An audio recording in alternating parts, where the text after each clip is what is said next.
Hello guys, कैसे हैं आप सब? वो आप सब बढ़िया होंगे।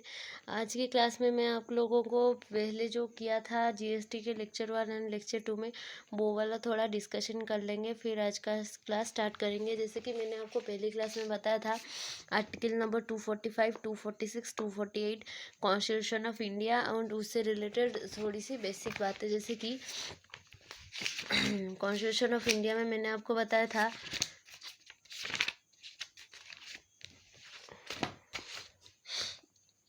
जैसे कि कॉन्स्टिट्यूशन को बनाने वाले कौन थे, जो थे doctor Bhimrao Ramji Ambedkar. Effective date था 26 जनवरी 1950। यूनिकनेस था longest constitution. Then total article जो है वो 395 आर्टिकल है। एंड हमको जो पढ़ना है वो सिर्फ 18 आर्टिकल पढ़ना है एंड 1 शेड्यूल पढ़ना है एंड 12 शेड्यूल है हमारा कॉन्स्टिट्यूशन ऑफ इंडिया में। हम सिर्फ आर्टिकल 245 जो पढ़े थे वो क्या पढ़े थे, क्या थे article 245, extent of laws made by parliament and state assembly. Then 246 में क्या पढ़े थे, subject matter of laws made by parliament and state assembly. 248 में पढ़े थे रेसिडरी हेड्स, रेसिडरी आर्टिकल्स। 256 में पढ़े थे 254 में पढ़े थे conflict between parliament and state assembly. पहले तो 245 देख लेते हैं। 245 क्या बोलता है, extent of laws made by parliament and state assembly. इसका मीनिंग यह होता है, पार्लियामेंट एंड स्टेट असेंबली ने जो लॉ बनाया है वो कहाँ तक एक्सटेंड है, मतलब कहाँ तक है। ये बोलता है, जैसे कि ये बोलता है होल ऑफ इंडिया और part of India, then whole of state और पार्ट ऑफ स्टेट, ये बोलता है आर्टिकल 245। आर्टिकल 246 क्या बोलता है, subject matter of laws made by parliament and state assembly, मतलब पार्लियामेंट एंड स्टेट असेंबली किस किस मैटर पर किस किस मैटर पर मतलब लॉ बना सकते हैं। जैसे कि हमारा जो 7 शेड्यूल में, कॉन्स्टिट्यूशन ऑफ इंडिया के 7 शेड्यूल में जो 3 लिस्ट है, state list, union list and concurrent list, जो है यूनियन लिस्ट में कौन है, पार्लियामेंट है, सिर्फ पार्लियामेंट ही लॉ बना सकती है। देन स्टेट लिस्ट में कौन है, स्टेट असेंबली, सिर्फ स्टेट असेंबली ही लॉ बना सकती है। कॉन्करेंट में दोनों को पावर दिया गया है, स्टेट को भी और सेंट्रल को भी। In case of conflict parliament will prevail, parliament prevail कर जाएगी। सेक्शन देन आर्टिकल 248 जो बोलता है रेसिडरी आर्टिकल। रेसिडरी आर्टिकल क्या बोलता है, अगर कोई भी ऐसा मैटर है जो तीनों लिस्ट में कहीं पर भी नहीं है, ना कि यूनियन लिस्ट में है, ना कि स्टेट लिस्ट में है और ना कि कंकरेंट लिस्ट में है, तो फिर वो कहाँ कवर होगा, तो फिर वो यूनियन लिस्ट के एंट्री नंबर 97 में कवर हो जाएगा, जो कि है residuary article, article number 248। Article number 254 क्या बोलता है, जैसे कि मैंने आपको पहले ही बता दिया था, आर्टिकल नंबर 254 ऐसा ये बोलता है कि in case of conflict between parliament and state assembly, parliament will prevail.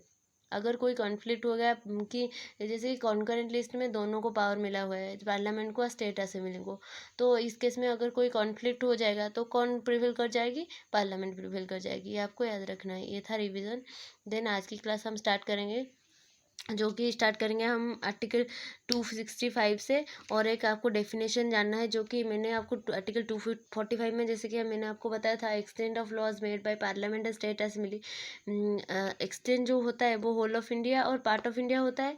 तो इंडिया का मतलब हमारा कॉन्स्टिट्यूशन में क्या है, ये वाला इंडिया का डेफिनेशन पढ़ेंगे। देन आर्टिकल 254 265 आज का क्लास में हम कंप्लीट करेंगे। So let's get started. अब हम देखते हैं आर्टिकल 254। आर्टिकल 254 क्या बोलता है, who will prevail in case of conflict between parliament and state assembly. अगर कोई कॉन्फ्लिक्ट हो गया पार्लियामेंट एंड स्टेट असेंबली के बीच, तो कौन प्रिवेल कर जाएगी। आर्टिकल 254 ये बोलता है कि पार्लियामेंट प्रिवेल कर जाएगी। अगर प्रेसिडेंट ने बोला कि कोई असेंट दे दी कि स्टेट सही है, फिर तो स्टेट सही है, नहीं तो पार्लियामेंट प्रिवेल कर जाएगी। ये बोलता है आर्टिकल नंबर 254 एक सिंपल लाइन में।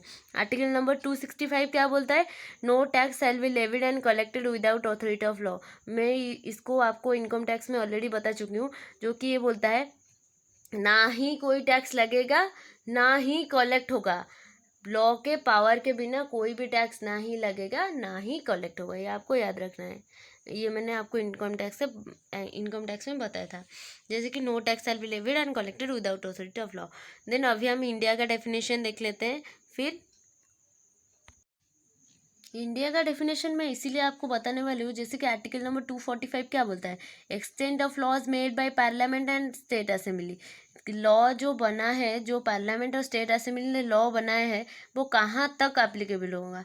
ये आर्टिकल नंबर 245 ये बोलता है कि होल ऑफ इंडिया और part of India, whole of state और पार्ट ऑफ स्टेट। जो बोलता है होल ऑफ इंडिया और पार्ट ऑफ इंडिया, यहाँ इंडिया का मतलब क्या है, कॉन्स्टिट्यूशन में इंडिया का मतलब क्या है, ये हमको देखना है। जैसे कि definition of India, definition of India,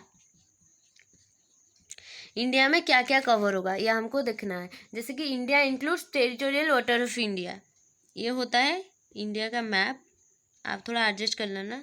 यह है इंडिया का मैप, यह है बेस लाइन, इंडिया का बेस लाइन, यहाँ से 12 नॉटिकल माइल, यहाँ से 200 नॉटिकल माइल, 12 नॉटिकल माइल्स, यहाँ से high seas sale, high seas sale जो होता है। देन जो 1 नॉटिकल माइल होता है वो होता है 1.582 किलोमीटर्स। ओके, अभी देखते हैं इंडिया का मतलब क्या है। Definition of India, India includes territorial waters of India जो है 12 nautical miles and 200 nautical mile. जो 12 नॉटिकल माइल इंडिया में यहीं तक कवर होता है। यहाँ पे अगर हम यहाँ से कुछ सेल करें, मतलब कुछ सप्लाई करें, तो वो हो जाएगा एक्सपोर्ट, एंड यहाँ से कुछ इंडिया में लाए तो वो हो जाएगा इंपोर्ट। ये हो गया हाई सीज सप्लाई वाला। अगर 12 नॉटिकल माइल्स जो हुआ वो ऑल पर्पस के लिए इंडिया है, ऑल पर्पस के लिए। 200 नॉटिकल माइल्स जो हुआ वो only for oil and natural gas के पर्पस के लिए इंडिया है। मैं इसका नोट्स आपको दूंगी। नेचुरल गैस पर्पस के लिए इंडिया है, मतलब India includes territorial water of India, base line से 12 नॉटिकल माइल्स जो कि हॉल पर्पस के लिए इंडिया है, and 200 nautical miles only for oil and natural gas purpose जो कि इंडिया में इंक्लूड्स है। 1 nautical mile is equal to 1582 kilometres. ये थी आज की क्लास, आप इसको एक बार देख लीजिएगा, छोटा सा क्लास है। देन मैं आपको कल से न्यू आर्टिकल्स पढ़ाऊँगी। देन और 2 आर्टिकल्स बच गए हैं, जैसे कि आर्टिकल नंबर 270 एंड 71। फिर हम न्यू आर्टिकल्स में जाएंगे, देन हम अमेंडमेंट आर्टिकल्स एक एक करके कंप्लीट करेंगे, फिर कॉन्स्टिट्यूशन खत्म हो जाएगा। Okay, tata, bye bye students.